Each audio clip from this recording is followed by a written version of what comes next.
everybody. Welcome to Sips and Stories. I have Amy here with me today. Amy, if you can introduce yourself. Yes. Hi, I'm Amy Whitesell with a music company, Incorporated. That's so cool. Thank you to Humble Coffee for hosting Sips and Stories. This is actually allowing us to have a show at this location, so thank you very much. So, Amy, are you originally from Colorado? Oh, no. I'm from New York City. Oh, yes, that's born where and that raised. accent is. Yes.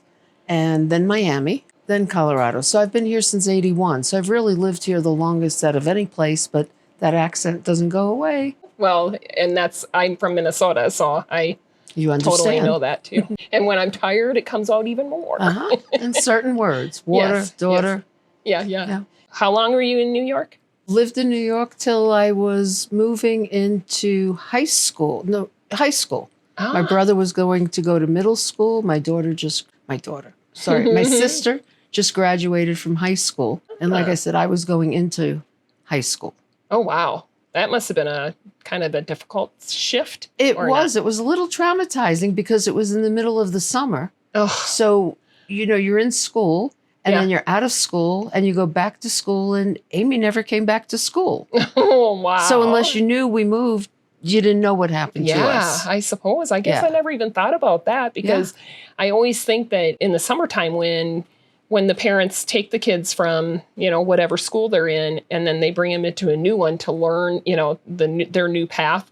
Like with Alex, my youngest, he was in private school, and then high school was where he, went into public. Well, and of course, I only just found out last year, that, his high school was pretty rough for him, because he knew nobody.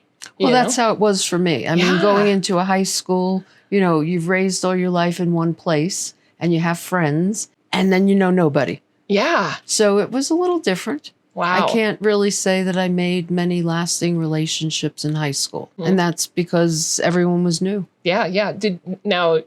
Are you still friends with those that you grew up with then in New York? I do have a friend that I still speak with, yes. Visited her just a couple of years ago, and we hadn't seen each other in over 50 years. Wow. But we communicate once or twice a year by phone. That's exciting. It was, yes. Wow. Yeah, that's nice. And that's, I think, one of the things that I think, too, is that even my boys, I keep telling them that they really need to, if they want to keep in contact with people, it could be years, but yet, all that it takes is reaching out to somebody. And that makes a huge difference. Well, I mean, those are the people you think growing up who knew your parents, who knew your siblings, who knew if you had a pet and what the pet's name was. Yeah. You can't have that conversation with many people today. Right. Yeah. So it's fun. Yeah. So then so New York and then where? Right here. Okay. Excuse me, Miami. New York to Miami and then Miami to Colorado. Okay, so why Miami? Probably because my parents always wanted to move there. And right when all this happened that summer, there was talk of busing me to a different high school. And my father said no and put the house up for sale. We moved to Florida. Nobody had jobs, but the house sold, so at least there was a little money. And we started life over again. Oh, and okay, so it was really hard for you, but was it hard for you have siblings too, yes? Yeah, well, my sister got a job. She was out of high school. In Florida then too? Yeah, everyone moved together, but she got a job. So, you get a job, you meet people. Yeah. My brother went into middle school, and you meet people. Yeah. And was it hard for your parents? I don't think so. Bought a house, life went on. Wow. Yeah. And then Colorado. Wow. Yes. So it's just different, big city. Was it big city or were you in the suburbs? Oh, no, Miami was big. No, I mean New York. Oh, New York was big. Yeah, I lived in the suburbs, one of the boroughs. I lived in Brooklyn. Okay. But it's a big city. Yeah. Different than here because there were a lot of two-family homes. And when I say that, upstairs, downstairs, but rows of them all attached. So, blocks and blocks. So if you went Halloween with a pillowcase, just on your block and across the street, it would be full. Yeah, because that's how many houses. Up, yeah. Then you move out here and everything is sparse. At least it was in 81. Yeah. Not now. And I came out in 85, so I can't imagine what it was like in 81 for you. Well, I think that year Chapel Hills opened. It took me just as long to get to Chapel Hills as it did the Citadel. Wow. Because there was no traffic on the highway. Yeah. So it was much different than it is today. So were you working when you came out here then, or? Was not working. We started a business. Now we're talking about a previous husband, and the ex-husband. Okay. But we started a business. It was a team maid service, Oh, cleaning okay. homes. And they didn't. Was it successful back then? Yes, because they Okay. didn't have that out here. So it wasn't a franchise. We just started our own. Mm-hmm. Now there's lots of them where Yeah. they send out 2, 3, 4 people. Well, the reason why I ask if it was successful back in the 80s is because I think now a lot of people are okay with, spending the money to have people come in and help them, whatever it is that they need help with. Yes. But back in the 80s, I'm like pinching pennies going, I can do it myself for that much. Well, the way I look at it is those that have the money to do it, Yeah. do it. Mm-hmm. And those that can't clean themselves. Yeah. Yeah. I mean, I cleaned myself for many, many years. Yes. Yeah. Yeah. And I do too now too, Yes. but it's like, yep, it's still not clean. So it was successful though. That's what It I was. guess. Yeah, we got up to 4 teams of 3 girls each going out to different Wow. places. So it was busy. And I did the scheduling and talking on the phone. Yeah. Not so much the cleaning. Yeah. Yeah. It's not my forte. Well, you just organize people. And, Yes. Yes. And I think I'm going to just segue right away into what you do now, because I think it's such a cool business that you have, because it's music. And It is. I mean, how did you transition into, unless you want to talk about what happened after, the cleaning business, did you? No, we can go into that. That's fine. Yeah. When I met my husband, I met him back before we ever got together as a couple. Okay. He was a musician then. And then 10 years later, we saw each other and got back to a friendly reconnected. basis. Yes, Yeah. reconnecting. And once we got together, again, he was a musician. Mm-hmm. He was playing blues music, which at that time I was not familiar with at all. Yeah. And What was your favorite kind of music when you're in high school? And then, did you, because I know that I go through ebbs and flows of what I like. Did you have a growing up, favorite? I like Carole King. I like the soft kind of pop rock music. Yeah. Now, my favorite really, you can't tell anyone though, classic country. No way. Yes. Seriously? Yes. Oh, I never would have guessed that. Oh, I love Oh, two-stepping. wow. I love dancing, and I love classic. Okay. Yeah. Very cool. But because my husband was playing blues, Yeah. we, with some other people, started a blues. We didn't call it a society. We called it a community. Okay. And I like that word better. It's a community of people just like-minded that love music. Yeah. And it's still in existence today. In 2006, I started our own business. And I said to my husband, we don't have retirement counts. It wasn't our first marriages. We've both had bankruptcies. I said, we both work hard. Let's make this work for us. Wow. And this is 19 years later. Holy cow. So it's worked for us. Wow. So a music company incorporated? Yes. It's been 19 years. Next year's 20 years in business. Wow. Yeah, it's a long time. And it's because he was already playing. Right. He was a musician when I met Yeah. him. I mean, that never And changed. was he a starving musician, is what they say, or did he continue to be busy? I just can't imagine the lifestyle of what you. My husband had one hit in this town in the 80s, Oh. and it's called Pray For Me, I Drive Academy. And it's Oh still my relevant gosh. today. I love it. And it's been asked Can we for on the Google it? radio. You can. It's there, and you should be able to hear the song. Oh my gosh. But when he made that song, I mean, that was when there was no Powers. Yeah. You know, Right. there wasn't anything that far north. And Academy was not fun to drive. It was a mess. Yeah. But that was the road you took when you were out east. Yeah. Well, and now Academy, I think, is the one that, is actually more consistent with everything. Yeah. But that crossed all Wow. genres for him. So all the radio stations in town played it. Yeah, I suppose. So, yeah, very That's flattering. fun. Yeah. So he had his one-hit wonder. Mhm. And so now tell me, when you started then the company, what was your goal with that? When I started the company, it was really just to bring acts to Colorado Springs. I did not want to have to drive to Denver to go see shows. Mm-hmm. And that's what I would say from the stage when we first started out. If you don't want to have that drive to Denver, if you don't want to have to pay $10 to $20 to park, Yeah. If you don't want to pay $10 for a beer, come support these shows. We'll bring them in. Mm-hmm.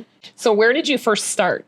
The first show we did was at the Business of Art Center in Manitou Springs. It was called Venue 515. It's been reconverted, but it was the library in Manitou. Okay. When they moved out of what was to move back to it. That's a crazy story. But so we started doing shows there. First one was Little Ed and the Blues Imperials.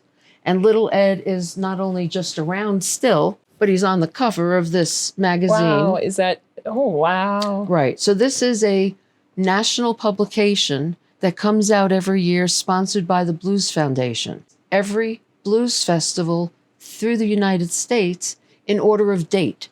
So if you were traveling, and most people, I shouldn't say most, a lot of people that go to blues festivals, they travel to them. Mm-hmm. It might not be in their backyard. Yeah. So, okay, where am I going to be this month? Open it up.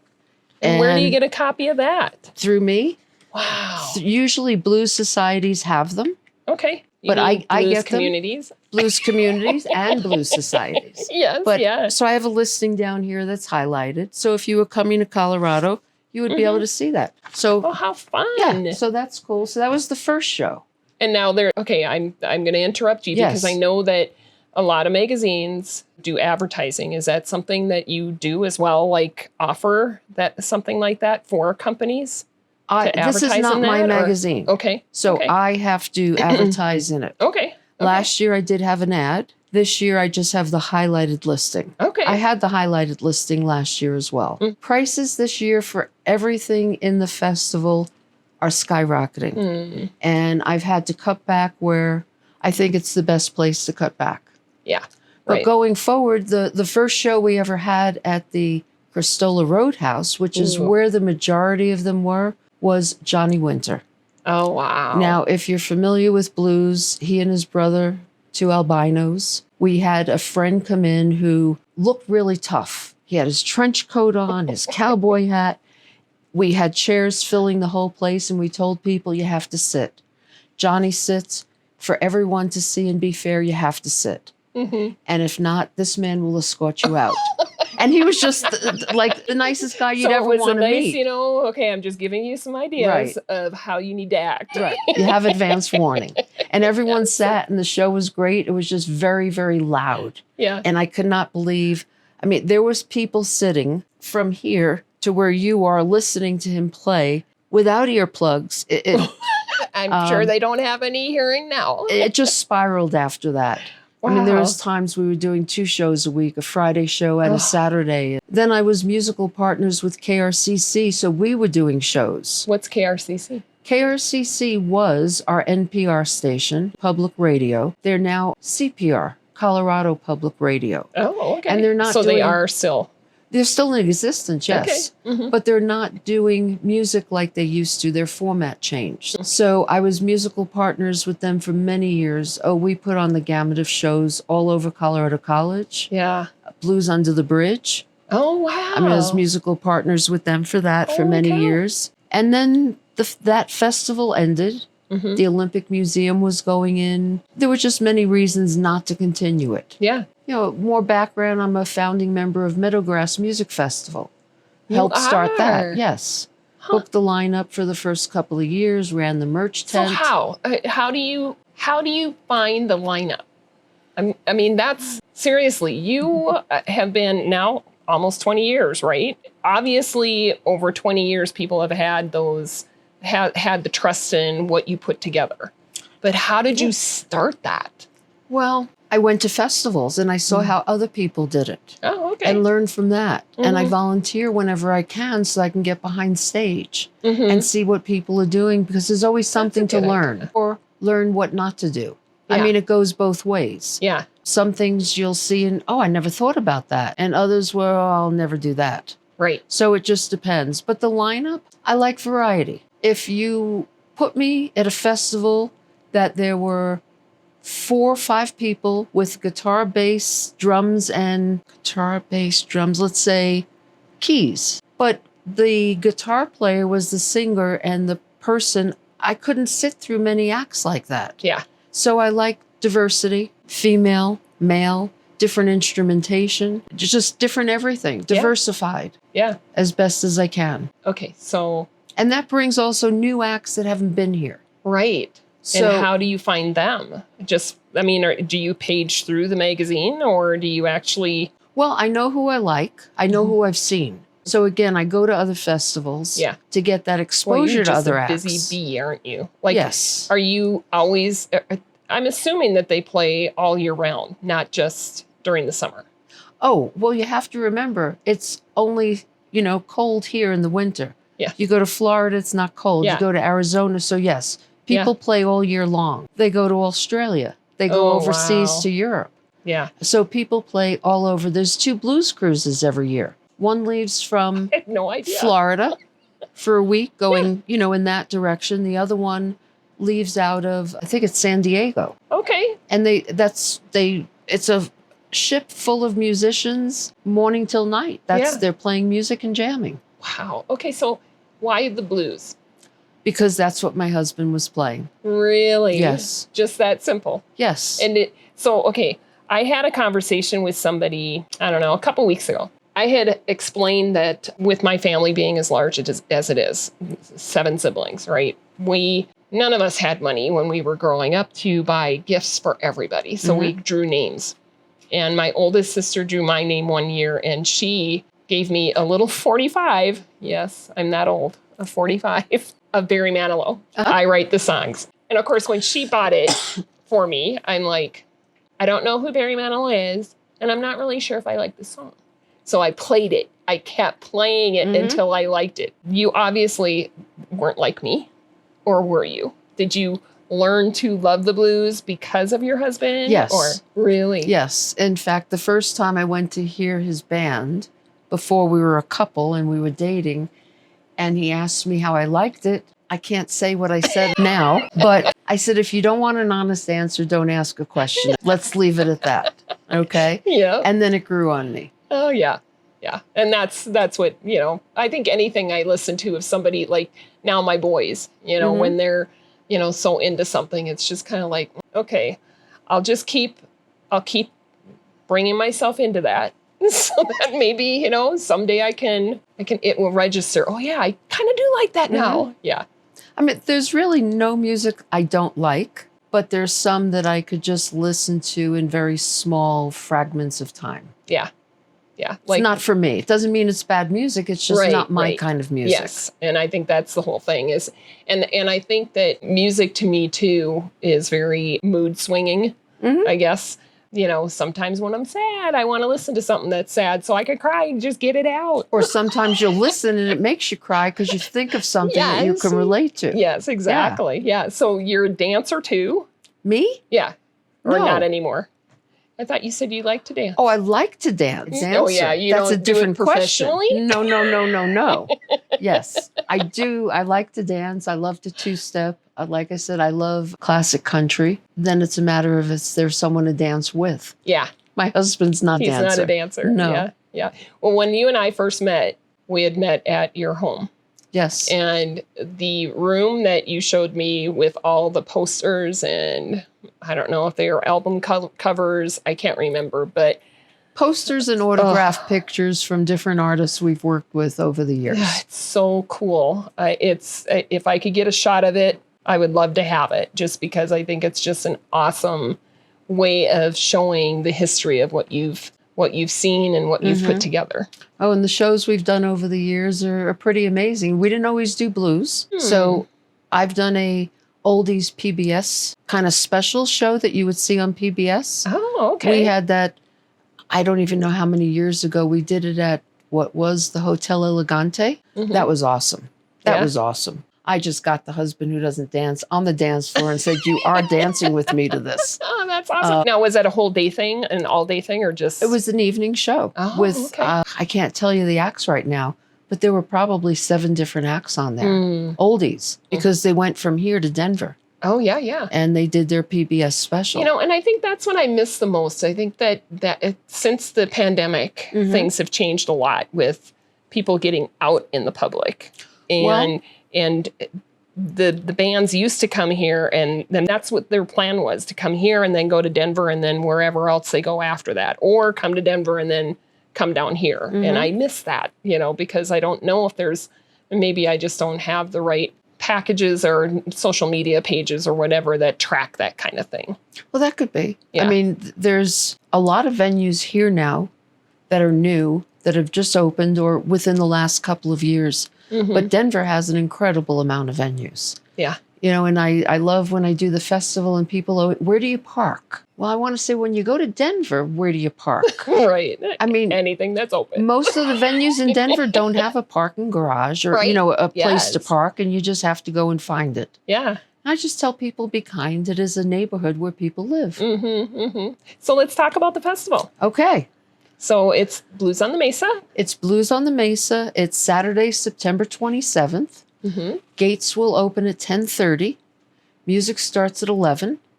The music ends at 6:30. Wow. And then we go on day. an entire day. And then we have, if you buy a VIP ticket or if you're a sponsor or a volunteer, we have a VIP party inside. So when the sun goes down, it could get cold. It doesn't normally that time of year, but it could. Yeah. So we do that from 6:30 to 8:30.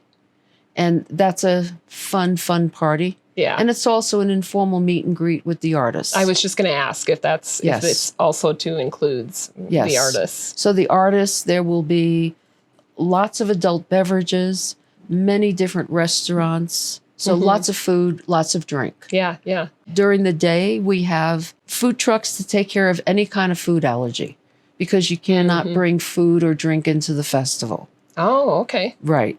Oh, you mean people can't bring their own Correct. coolers or whatever? Yes. Yeah. So no yeah. coolers, yes, Yeah. and no alcohol can be brought in. So we have the gamut on alcoholic beverages, and it's not a drinking festival. I've had people say, like a beer festival. No, this is a music festival. The alcohol is there kind of as a nicety if you want to have a drink. Yeah. But people don't get drunk. It's during the day. But then I do worry of the VIP party, how much they're right. drinking there.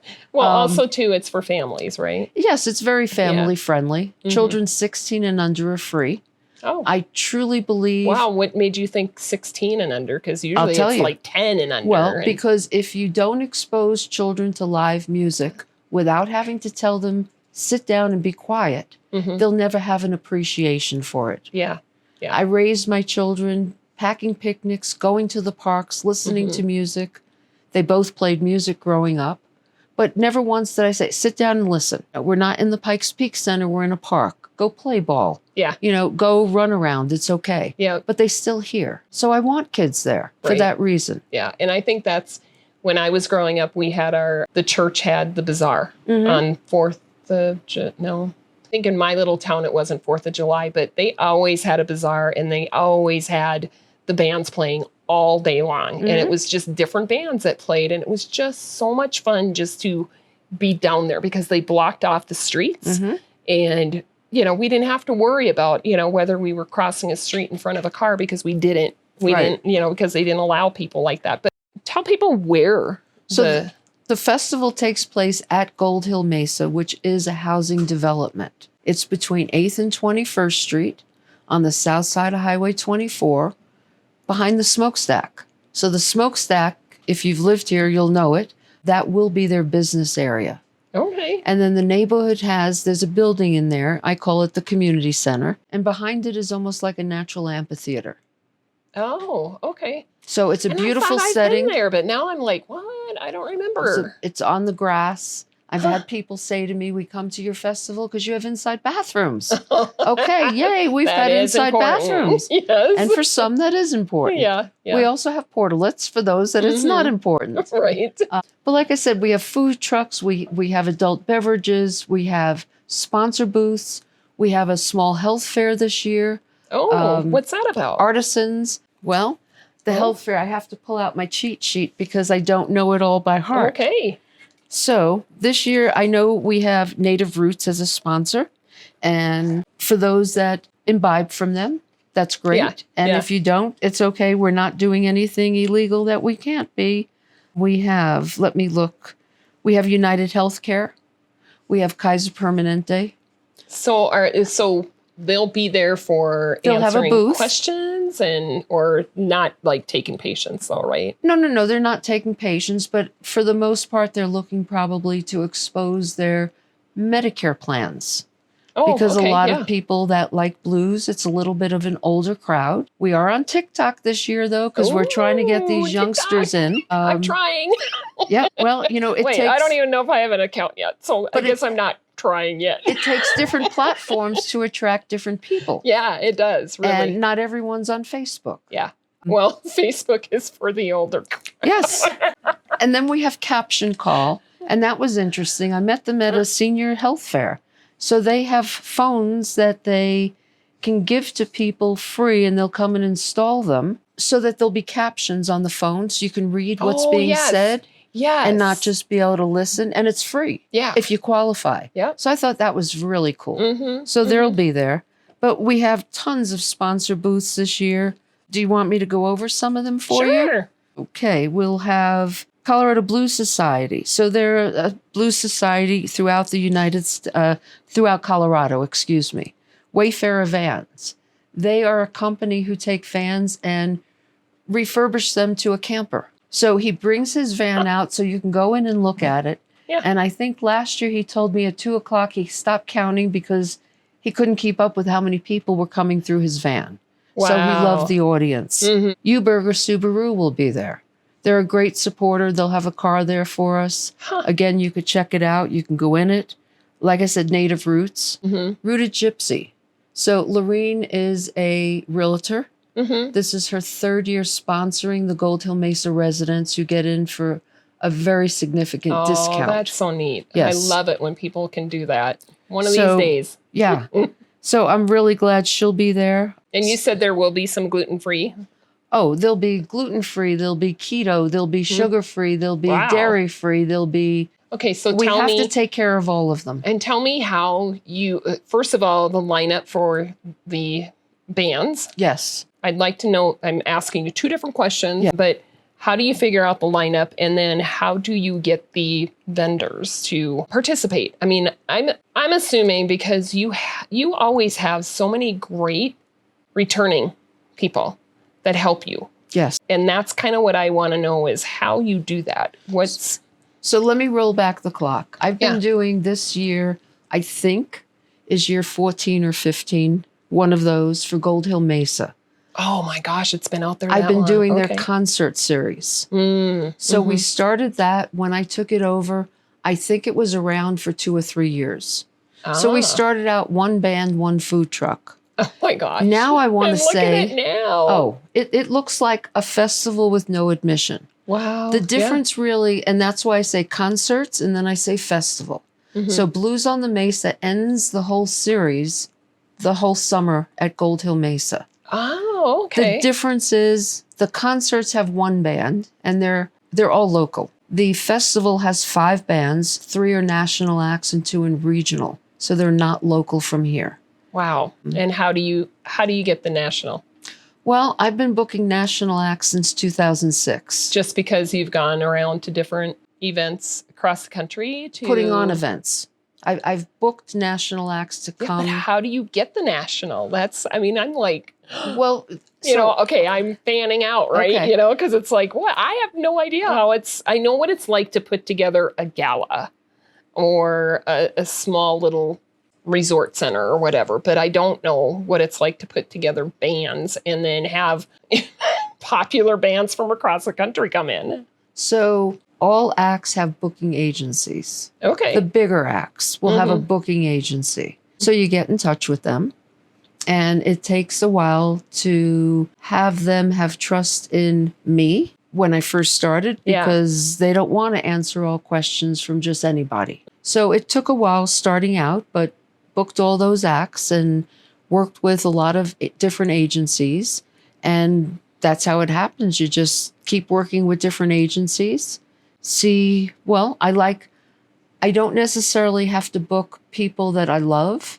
I need to book people that are popular that will come to the festival. Yeah. So again, it is ticketed, so you will pay a ticket. And that's the reason not to have local acts. Mhm. Because if I could see you play next week and the week after, and the week after that for free. Why should I rush to see you play on a festival now I have to pay for? Yeah. So I want to bring people that haven't been here. A perfect example, Ruthie Foster. And I'll hold this up because this is her new CD. She was here in 2007. I brought her here. What was the Thirsty Parrot at the time? Yes. Yeah. Well, that's no longer. She has not been back to Colorado Springs since then. She's been back to Colorado. I like her a lot. And again, that's what I'm looking for. Who's really popular out there that hasn't been here in a while? Ruthie Foster just won a Grammy, and it was February or March. Wow. So I was thrilled for her. Yeah. And how'd you get her? I wrote an offer to her booking agency, and this is what I'm offering. And we negotiated until they said yes. Wow. I signed a contract, and that's why she'll be coming. And so the ticket sales actually really help a lot with that, right? Or absolutely. I mean, do you have like a cushion? So I get a lot of sponsorship, Okay. which I go out and solicit sponsors. And do they have to be blues lovers to be a sponsor? Absolutely not. No, do you just kind of like, even if you don't, it's a community event? That's what I was just going to say. Yeah, It takes the community to be behind something like this. No one can put on a festival unless, if you have, I shouldn't say that.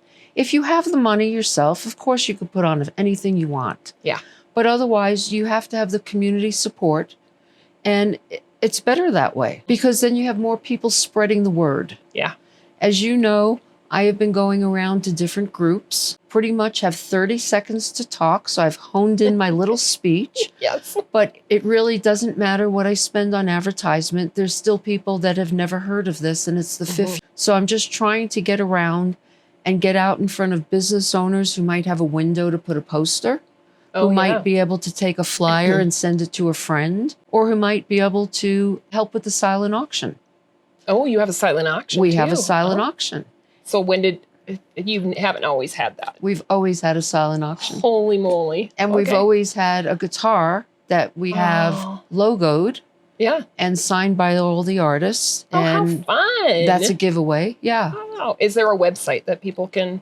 Absolutely. Yeah. bluesonthemesa.org. And you've had that for a while. It's a .org because .com was not available. We are a for-profit company, but we must work with a nonprofit to put on the festival.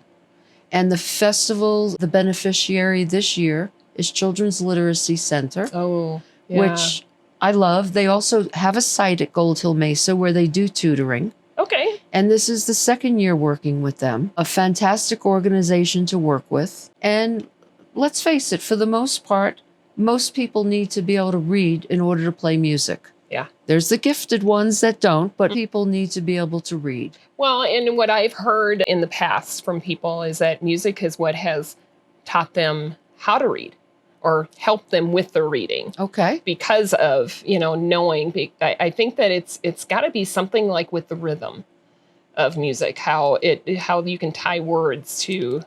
I can't speak on that because I don't play an instrument. People ask me all the time. And I say I play a lot of things, just no musical instruments. Wow. Okay. People will look at the poster when I hand it to them and say, "Are you Ruthie?" Oh, no. Yeah. So it's interesting. No, Ruthie pays people to Yes. promote her now. Yes. Yeah.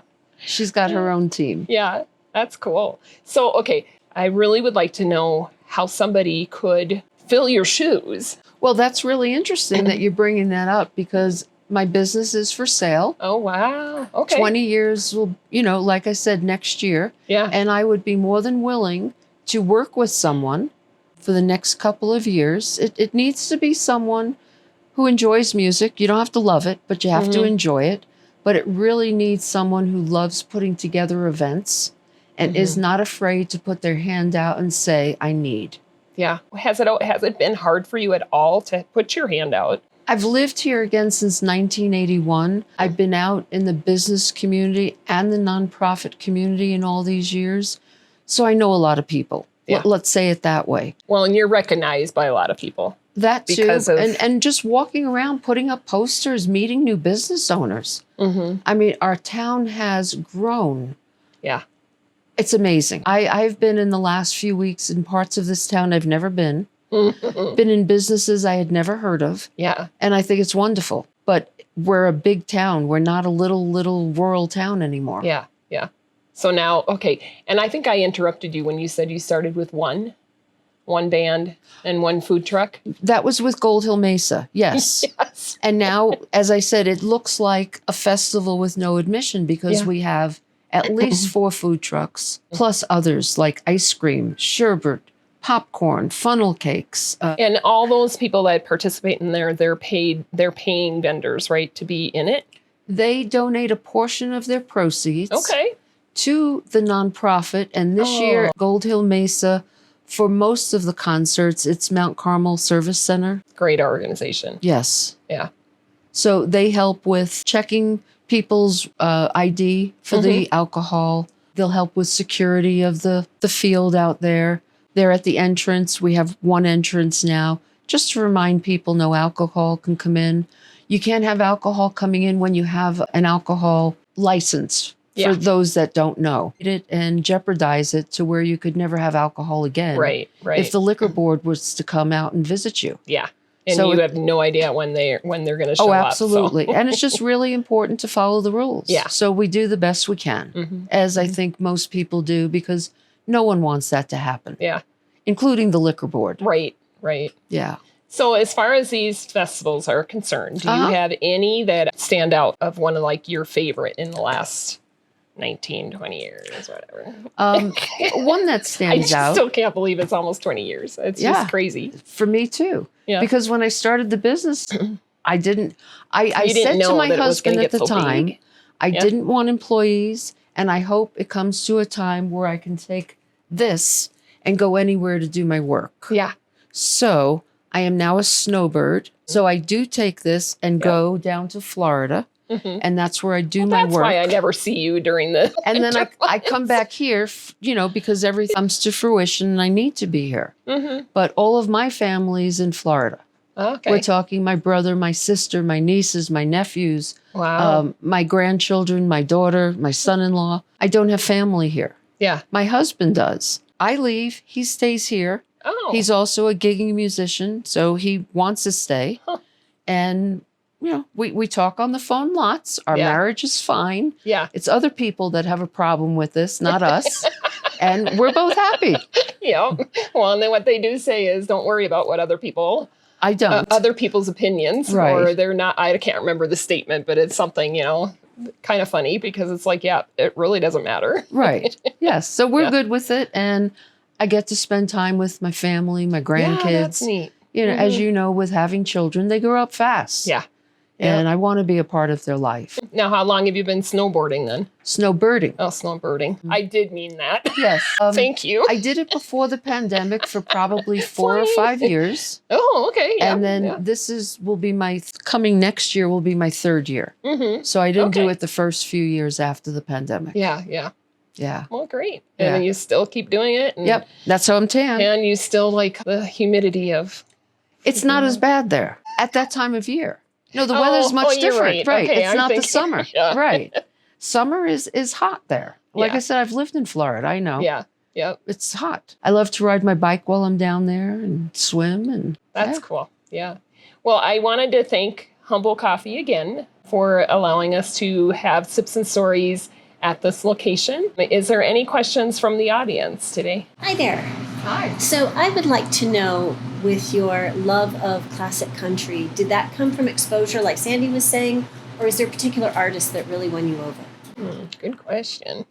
quite honestly, that came from exposure to listening to it later in life. I grew up in New York City, and there I don't remember ever listening to country music, but my grandmother would take us to Radio City Music Hall. So I've seen lots there, including the Rockettes. I've been to the Ed Sullivan Show. Oh. My father would always be playing his reel-to-reel tapes of the musicals. So I feel like I've always been around music. And then, like I said, when I got together with my husband, together with him, because before he was playing some country music, before we were a couple. And now he's like, this is my music. I'm not changing. Well, no, he plays a variety now. Oh, okay. This is when he had a band. So now he plays a variety of music. He plays all over. I don't know how the love came. You like what you hear. Yeah. That's- Do you have a favorite though? Like a performer? If you had only one concert you could go to, I don't want to go. Blues related. It's not that I want to go to it. If I had one artist that I could have at Blues on the Mesa, it would be Boz Scaggs. Oh yeah. I love That Boz would- Scaggs. Did you hear that? Boz Scaggs. Did everyone hear that? Yes. All we have to do is get, in touch with the right people. There's other people I would love to have there as well. Yeah. I mean, Tedeschi Trucks, I'd love to have, but the costs are unbelievable. Yeah. This year I had put in an offer for Tab Benoit, for those that know him. Taj Farrant, young boy from Australia, 14 years old. Really? Yes. Like now he's yes. 14. Yes. Wow. Like a young Stevie Ray Vaughan. So are you finding a lot more younger artists? Yes. Really? I mean, if you were in the blues world, you would see there's quite a few up and coming, and other big names have given them exposure on their stage. That's what I used to do years ago. I used to put kids on the stage with these national acts. How neat. The ones that were worthy of it. Yeah. And I say that because some of the kids were very proficient, not all of them. So I put someone on the stage with a musician, Debbie Davies. That was Jake Loggins when he was little. Jake's a known name in this town. Yeah. Debbie said from the stage, and I had told her in advance, she said, is there a Jake Loggins in the audience? And he said, yeah, I'm here.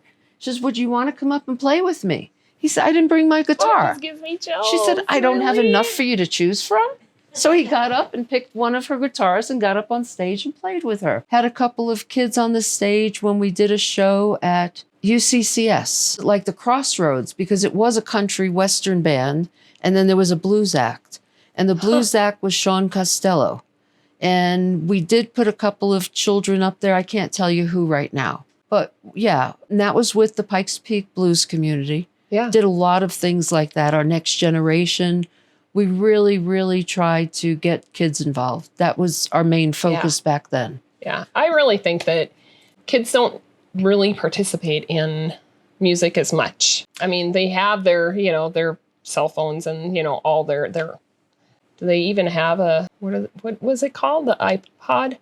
Yeah, iPod, right? But there's jams. I I just ran into a man recently. He was with his son, and he told me his son plays. So I said, did you go to the blues jam? What blues jam? So I told him. How do you find out about those? You know people. I think if you want to know something and you do searches, you find out. Yeah. And then I think other people just don't have the desire to find out where these things are. So the Whistle Pig has a blues jam every Tuesday night. Anyone can go in and sign up. Huh. He told me he went, son signed up, he played.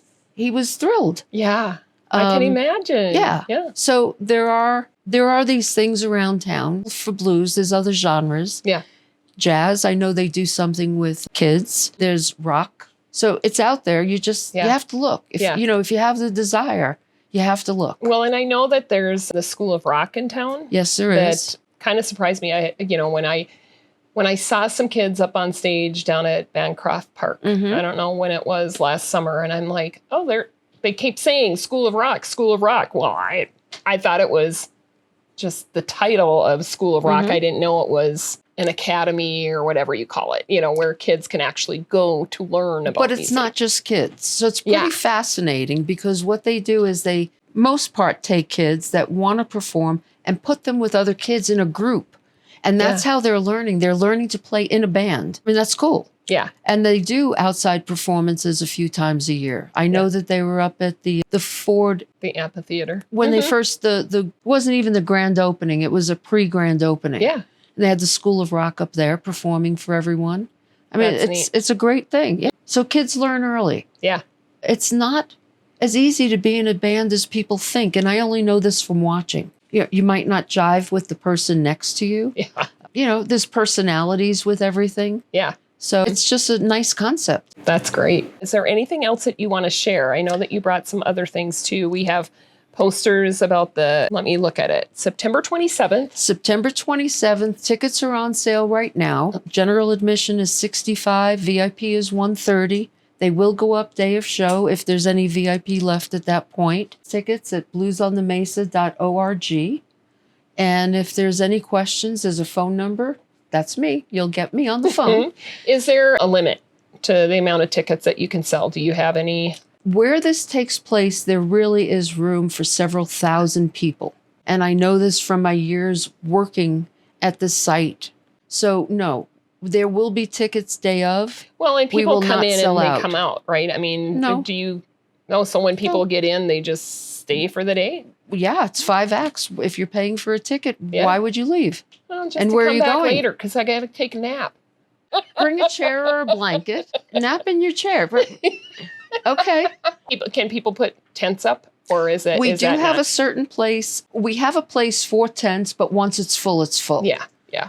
And it's limited. Once you're out in that area, you'd understand why. The back of the area kind of goes up. So any of the booths that are up there can see over the tents. Yeah. So we just don't want to block views. That's all it is. I think that's so cool. I love that you are still bringing music too. And I love bringing music. And it's not that I want to stop. Yeah. But it's a lot. As things What all grow, goes into something like creating? Goodness. Okay. So Yeah. I have Jasper Axelrad with Axelrad Consulting, who does all my social media.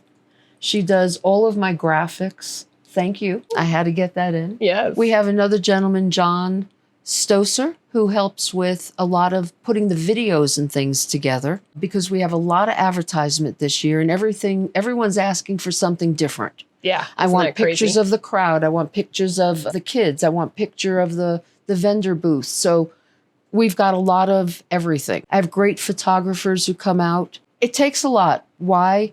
Because it takes a lot of money to put on the festival. Like I said, you have to have a nonprofit. Yeah. Part of it, like I said, is a silent auction. We sell the drinks tickets, so the festival makes money that way.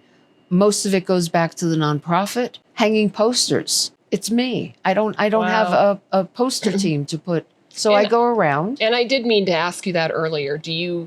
Is there a way to volunteer if somebody wants to volunteer to help out with? Yes, there is an application online. Okay. And all you do, again, go to the website, click on more, and then under there is a place to sign up. Yeah. We pretty much have 2 shifts.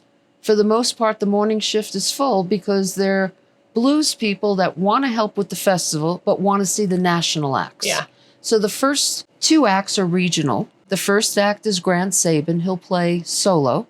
Then we have, I have to look, Jack Hadley with Peaches Embry, and they're from the Boulder area. Peaches is from Fort Collins, so they'll play, and that's a band. Then we have Eden Brent, who I'm thrilled. I tried to get her last year. She lives in Mississippi. She is your ragtime piano player. Great voice. Fun. She's an attractive female who's just, I love her. She's incredible. Yeah. And from there, we go to Mike Zito, who's going to bring it up. I mean, he won a Blues Rock award this year. And then from there, Ruthie Foster. Yeah. So it just keeps building. Right, right. And like I said, when that's over, we'll go inside to a VIP party. Very cool. Wow. Well, I want to thank you very much for being a guest on the Sips and Stories. We actually will have more information out there for you. Well, thank you. And thank you for the opportunity. Yes. It's much appreciated. Very much. Thank you.